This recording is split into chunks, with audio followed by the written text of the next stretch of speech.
하나님의 은혜와 축복이 오늘 예배하는 모두에게 함께 하시기를 주님의 이름으로 축원합니다. 어제 제가 뉴스를 보니까 국민 총생산을 얘기하는 GDP가 일본을 한국이 이제 앞섰다 이런 기록이 나오고 있고, 앞으로 이게 점차 심화돼서 한국이 일본보다 더 이렇게 생산량이 많아지고 더 잘 살게 됐다 그런 의미입니다.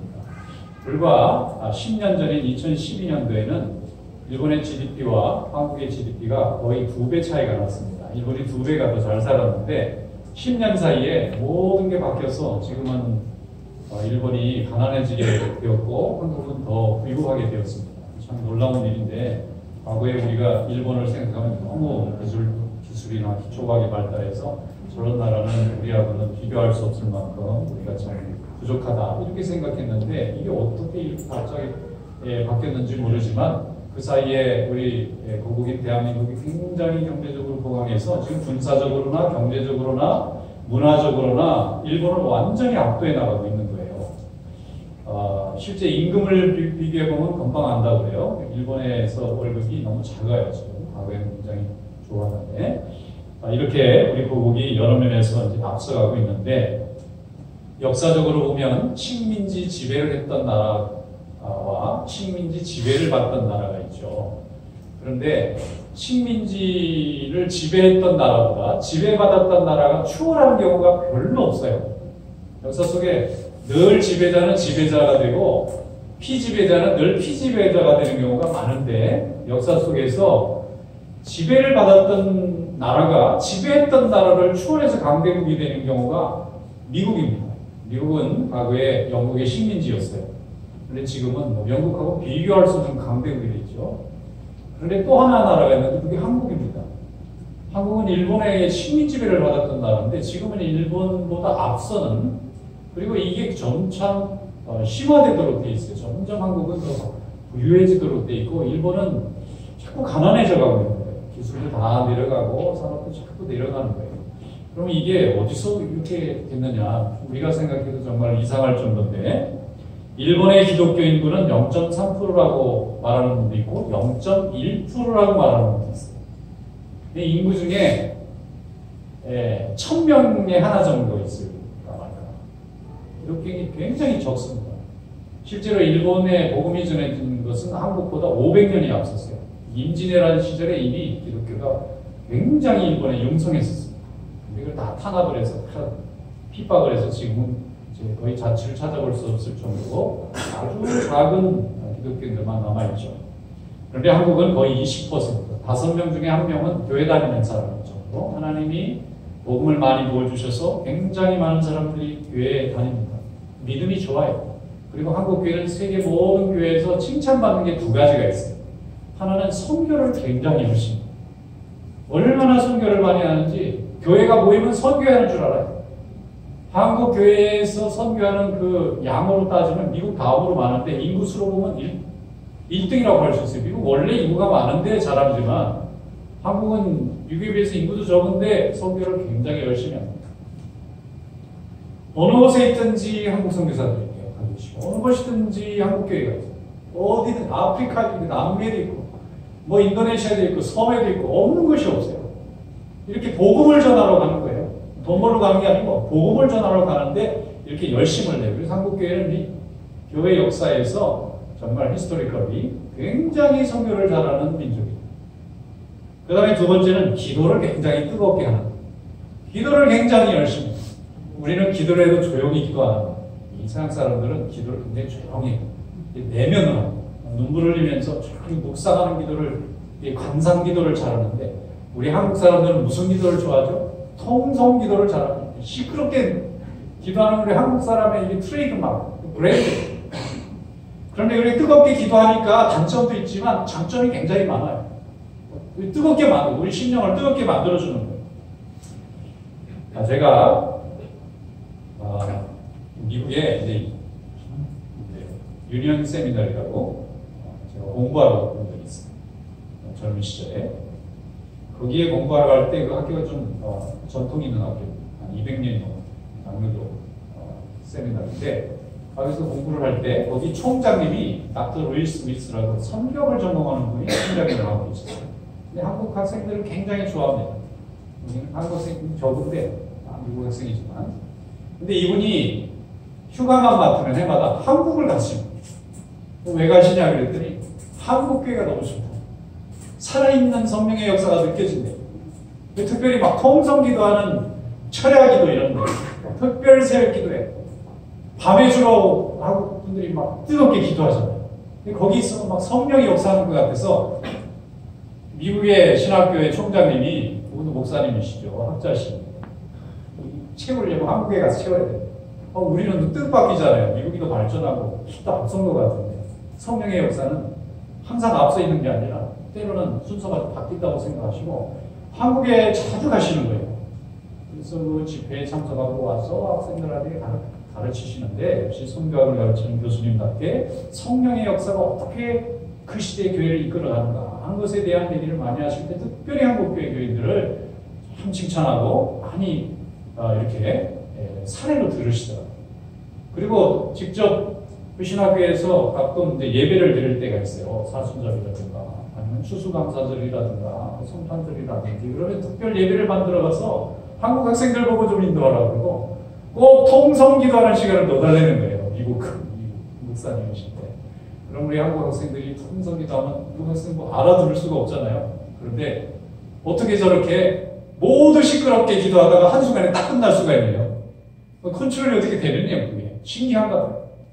우리는 알게 모르게 하나님에게 복을 많이 받아서 선교도 많이 하고 기도도 뜨겁게 하고 하나님이 민족에게도 복을 주시고 우리 자녀들에게 복을 주시는, 그래서 한국의 성장과 부흥과 번영에는 노력과 기술과 여러 요인도 있겠지만 하나님 앞에 온 백성들이 뜨겁게 기도함으로 하나님이 주신 축복이라고 저는 고백합니다.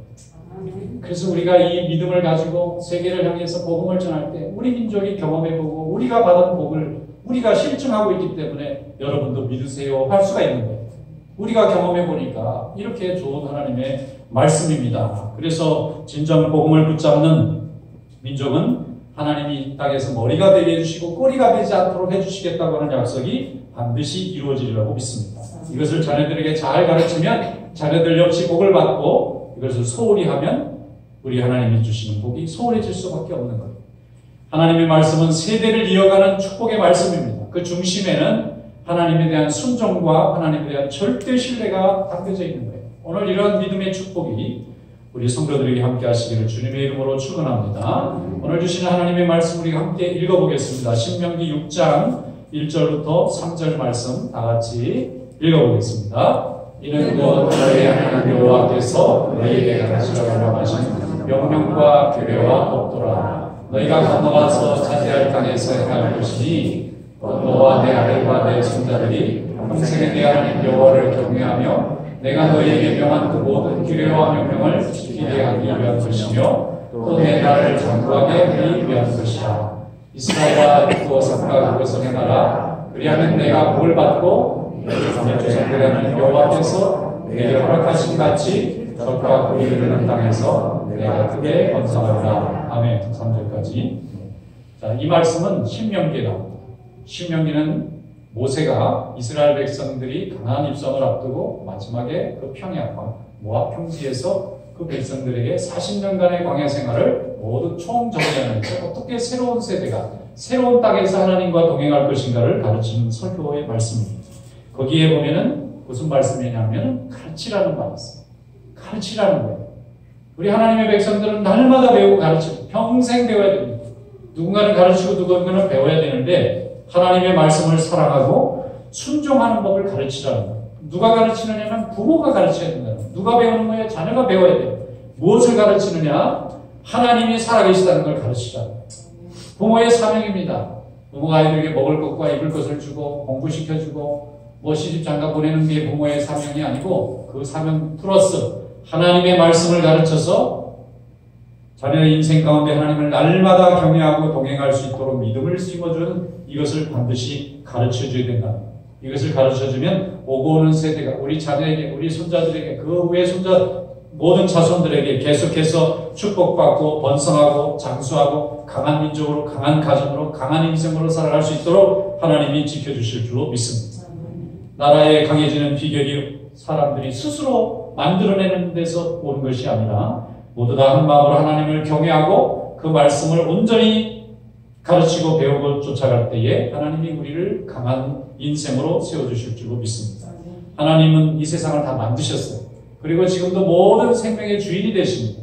이 세상을 만드시고 모든 생명의 주인 되신 분이 누군지를 아는 것이야말로 세상의 가장 중요한 지식이고 그것이 바로 힘이 될 줄로 믿습니다.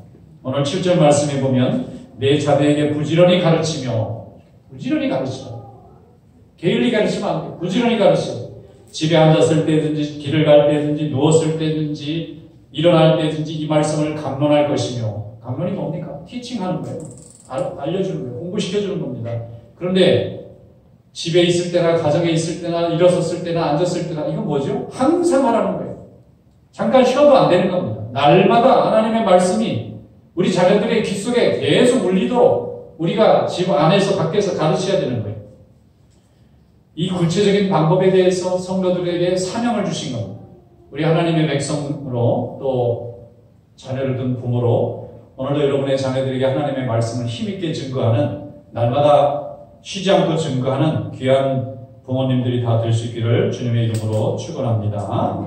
우리가 하나님 앞에 예배하며 기도하고 말씀을 되새기면서 온전히 하나님 앞에 우리의 생각과 마음과 뜻이 완전히 젖어 있을 때에 우리가 하나님의 은혜를 누리게 되는 줄로 믿습니다. 그럼 어떻게 하나님 앞에 완전히 그 말씀에 잠겨서 살 수 있느냐? 눈으로 보고 만져지고 느껴지는 모든 그 환경을 완전히 다 하나님의 말씀으로 다 지배하도록 그렇게 만들면 됩니다. 열심히 자녀들에게 가르치시기를 바랍니다. 가르침 중에서 최고의 가르침은 뭐냐면 본을 보여주는 겁니다. 입으로 설명하는 것에는 가르침은 그리 힘이 없습니다. 그러나 몸으로 직접 보여주는 배움은 굉장히 힘을 갖게 됩니다. 부모가 스스로 예배드리고 스스로 기도하고 헌신하면 자녀들은 설명하지 않아도 이게 얼마나 인생에 중요한 건지를 스스로 다 깨우치고 배우게 됩니다. 그런데 이분은 설명해 줬는데 삶 속에서는 아무것도 보여주는 게 없으면 깨달아지지 않는다는 거예요. 함께 예배드리는 자녀는 나중에 스스로 예배자가 될 확률이 높습니다. 그러나 부모가 예배하지 않으면 자녀가 예배드린다는 건 굉장히 어려운 거예요. 본 적이 없고 같이 참석한 적이 없기 때문에 그래서 저희 교회는 예배를 처음 드릴 때 자녀들이 함께 예배드리기를 권합니다. 옆에 같이 앉히세요. 아이들이 좀 떠들고 또 좀 불편하고 좀 아이들이 어수선해도 아이들이 지금 막 예배를 지금 빨아들이는 중 배우고 있는 거예요. 부모가 하나님 앞에 예배드리는 것을 아이들이 설명으로 듣는 것이 아니라 체험으로 배우고 있는 거예요. 물론 이제 설교는 너무 좀 집중하기 어려우니까 그때는 아이들끼리 가서 선생님이 또 아이들 수준에 맞춰서 말씀을 가르치지만 예배라고 하는 것은 지식으로 가르치고 배울 수 있는 것이 아니라 참여함으로 깨닫고 느끼고 배우는 것이죠. 그래서 어른들과 함께 예배드리는 경험을 해보는 것이 굉장히 중요합니다. 신앙교육은 나이별로 나눠서 학교처럼 그 수준에 맞춰서 가르칠 수 있는 내용은 그리 많지 않아요. 대부분은 같이 참여하면서. 그래서 이스라엘 백성들은 12살부터 성인으로 모든 대우를 다 합니다. 12살부터 이미 어른처럼 다 예배 다 참여하고 의무를 다 행하도록 만들어요. 그러니까 평생 동안 하나님을 섬기는 백성으로 살게 그렇게 만듭니다. 여러분, 자녀들이 여러분 품 안에 있을 때가 최고의 기회입니다. 제가 이번에 막내딸이 대학을 가는데 아이가 가고 나니까 텅 비더라고요. 가르칠 아이가 없어요. 보여줄 아이가 없어요. 같이 시간을 보낼 아이들이 이미 다 떠나버렸어요. 그때 붙잡고 아무리 가르치려고 해도 아이들이 배워지질 않습니다. 그때는 이미 다 성인이 됐기 때문에 자기가 판단한 거 이외에는 받아들이지 않습니다. 그러나 어릴 때는 부모님이 가르쳐준 거 잘 받아들이고 잘 받아들입니다. 그래서 교육은 어린 시절에 품 안에 있을 때 가르쳐줘요. 품 안에 있을 때 교회를 열심히 데리고 와야 합니다. 품 안에 있을 때 예배에 참여시켜야 됩니다. 품 안에 있을 때 같이 기도하는 법을 가르쳐주고 품 안에 있을 때 성도를 돕고 봉사하는 것을 보여줘요. 그럼 아이들이 평생 그렇게 삽니다. 그때는 설명하지 않고도 받아들여요. 그러나 이미 장성한 사람을 설명하려면 설명을 해줘야 돼요. 왜 이렇게 해야 되는지. 어려운 일입니다. 오늘 본문 말씀 8절과 9절에 말씀합니다. 너는 또 그것을 내 손목에 메어 기호를 삼으며 내 미간에 붙여 표를 삼고 또 내 집 문설주와 내 바깥문에 기록할지어다. 구체적으로 가르치는 방법까지 성경이 썰어놨어요. 손목에 붙이고요, 이마에 붙이고, 문 안에 붙이고, 밖에 붙이고. 이게 뭐 하는 거죠? 온통 아이들이 보는 곳곳마다 모든 환경을 하나님의 말씀으로 전부 지배해 놓으라는 거예요. 전부 다 채워 놓으라는 거예요. 여러분 집에 좋은 성도를 이렇게 걸어놓으면 참 잘하시는 거예요. 또 하나님의 말씀으로 이렇게 아름다운 그림을 넣는 것도 굉장히 귀한, 아이들이 어릴 때 그걸 보면서 질문을 하게 되고 생각하게 되고 평생 그런 환경이 편안하게 되고 그러면서 환경을 통해서 하나님의 말씀을 배우는 거예요. 이게 시청각적으로 하나님의 말씀을 가르쳐주고 있는 것입니다. 성도들 집에는 성경 구절이 없는 집들이 없더라고요. 신방에 보면 다 성경 구절 하나씩은 다 벽에 붙어 있어요. 성경책도 있고요. TV에는 기독교 방송이 계속 나오는 집도 있습니다. 그런가 하면 식사 기도할 때 우리가 식사 기도하면 자녀들이 함께 기도하잖아요. 하나님 앞에 블레싱하고 식사하잖아요. 그럼 아이들이 그 사이에 모든 것이 하나님과 동행해야 된다는 것을 알게 모르게 무의식적으로 의식적으로 배워지고 있는 것입니다. 거기에 어떤 성도들은 주중에 열심히 교회도 나오고 온 성도들이 또 주일날에는 예배 나오지 않습니까? 아이들은 당연히 부모의 손을 붙잡고 성전에 나오면서 하나님과 동행하는 법을 어떻게 행해야 되는지를 배워가고 있는 것입니다. 자녀들은 부모의 등 뒤에서 부모들이 살아가는 모습을 지켜보면서 진심으로 부모들이 하나님 앞에 엎드리고 기도하고 눈물로 간구할 때 그들은 두려움을 가지고 하나님이 살아계신 것을 배우게 되고 깨닫게 되고 믿게 될 줄로 믿습니다. 부모가 섬기면 자녀도 섬겨요. 그러나 부모가 섬기지 않으면 자녀가 섬기기가 어려워집니다. 부모가 하나님을 고백해야 자녀들에게도 고백이 있습니다. 그러나 부모가 고백하지 않으면 자녀들은 고백할 기회를 놓치게 되는 것입니다. 이렇게 간접적으로 배워서 하나님을 깨닫게 되는 아이들이 나중에 성장하고 나면 자기의 신앙으로 받아들이게 됩니다. 여러분, 말보다는 행동이 더 무서운 겁니다. 교육에서는 이것을 히든 커리큘럼이라는 말을 써요. 교육을 하고 있는데 감춰져 있다는 거예요. 직접 교과서를 가지고 가르치는 건 아니지만 삶 속에서 아이들이 보이게 보이지 않게 참여하면서 배우고 있다는 거예요. 교실의 수업보다 생활 속에서 하나님을 고백하는 부모들의 이 교육이 더 강력하고 또 지속적으로 이루어진다는 것입니다. 우리가 어릴 때에 부모님이 교회에 오면 등에 업고 예배당에 가서 예배드리고 늦게 찬송하고 돌아오면 아이들은 피곤해서 옆에서 잤잖아요. 저희도 다 그렇게 자랐습니다. 그런데 그렇게 부모님들은 우리에게 특별한 것을 뭘 가르치지 않았지만 시간을 하나님의 전에서 보내고 성도들과 함께 교제하는 것을 통해서 우리 자신은 믿음을 배웠어요. 그리고 하나님이 역사하실 때 하나님의 일에 쓰임받는 귀한 일꾼으로 변했습니다. 그래서 오늘 신명기 말씀이 어린 자녀들의 얘기를 하고 있어요. 우리 자녀들과 우리 손자들과 그 밑에 다가오는 모든 세대들에게 부지런히 가르치라는 거예요. 게으르게 가르치지 말고 열심히 가르치라는 거예요. 아이들은 성경을 가르쳐주면 싫다고 하는 아이들도 있어요. 또 못 참습니다. 그거는 아이들이 감정을 표현하는 거예요.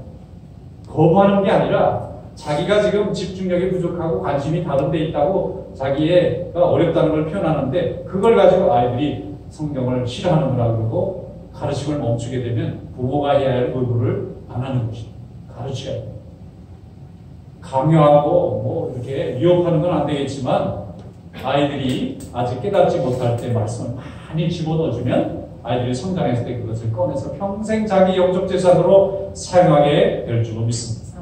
믿음이 전달돼야 됩니다. 전수돼야 됩니다. 대를 이어서 이어져야 됩니다. 이런 믿음의 대가 끊어지는 민족은 미래가 없어요. 하나님의 은혜가 함께 있는 민족에게 미래가 있습니다.